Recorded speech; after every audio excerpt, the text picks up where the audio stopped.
اس کو سزا ملے گی، اور جہاں پہ بھی حکومتی اداروں کی غفلت ہے ان کو بھی سزا ملے گی. کوئی اپنی سزا سے نہیں بچے گا، انکلوڈنگ می، اگر میری کوئی غفلت ہے آئیڈینٹیفائی ہوتی ہے. تو یہ چیز سمجھنا ایسے سانے کو کہ امیڈیٹلی کیوں نہیں کر دیا، اسی وقت کیوں نہیں آ گئے، جو اسی وقت آئے. میں پھر ریپیٹ کرتا ہوں، فون پہ کہا گیا، وہ ریکارڈ ہے، کہ مہربانی کر کے یہاں پہ لوگ ویسے ہی جمع ہیں، ہمیں مشکل ہو رہی ہے، یہاں پہ گاڑیاں فائر بریگیڈز آنے میں مشکل ہو رہی ہے، نہ آیا جائے اس وقت. لیکن نہیں جی ہم آئیں گے، ہم شو کریں گے، ہم ٹی وی کے سامنے کھڑے ہو کے باتیں کریں گے، ہم فلانے کو ڈرائیں گے، دھمکائیں گے اور خود بھی ڈانٹ کھائیں گے. یہ بھی ہوا. یہ سب چیزیں it wasn't a T V show کہ ٹی وی پہ آنے کے لیے میں کھڑا ہو جاؤں ادھر.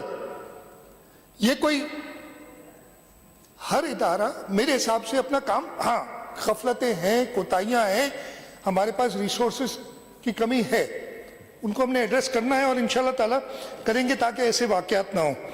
میں دو اور چیزوں پہ، جیسے میں نے کہا میں باقی ڈیٹیلز کہ کون سی گاڑی کس وقت آئی وہ ساری ڈیٹیلز ہیں، لیکن وہ بتا کے نہیں کرنا چاہتا، پھر کہیں گے نہیں فلانی 10:24 پہ نہیں آئی، 10:26 پہ آئی تھی، نہیں 10:30 میں تھا، کوئی نہیں پتا تھا یار آپ کہ کوئی نہیں آیا تھا، مجھے فلانے نے کہا کہ کوئی نہیں آیا تھا. یہ باتیں میں نہیں کرنا چاہ رہا. یہ بھلے جو انکوائری ہوگی، جو FIR ہوگی، اس میں ساری باتیں کلیئر ہونی چاہیے جس بندے نے کرنا چاہیے. حکومت کی طرف سے پہلے دن ہی، جیسے میں نے بتایا، میں نے یہ ہمارا پہلا بھی، یہ جیسے میں نے کہا پہلا واقعہ نہیں تھا ہمارے دور حکومت میں. یہ پیپلز پارٹی جب 2018 سے آئی ہے، کراچی میں 3 بڑے ایسے واقعات ہوئے ہیں، بولٹن مارکیٹ کا، ٹمبر مارکیٹ کا اور کوآپریٹو مارکیٹ کا. ان تینوں میں پہلی والے میں ضرور ذکر کروں گا کہ صدر آصف علی زرداری اس وقت پریزیڈنٹ آف پاکستان تھے. انہوں نے وفاق کی طرف سے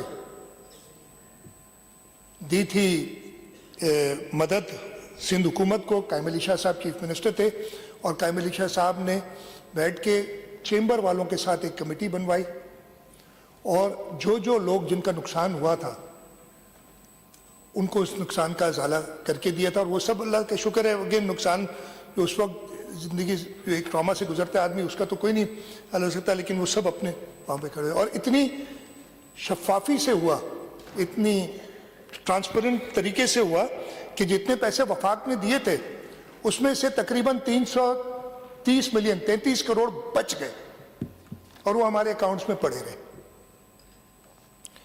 پھر ایک ٹمبر مارکیٹ کا ہوا تھا، اس وقت سندھ حکومت نے کمپنسیٹ کیا تھا.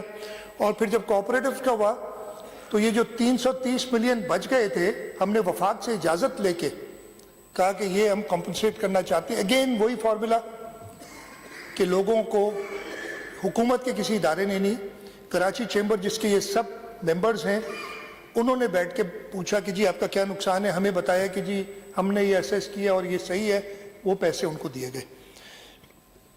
ہم نے پہلے دن یہ اعلان کیا، اگین کسی کی جان کی کوئی قیمت نہیں ہوتی،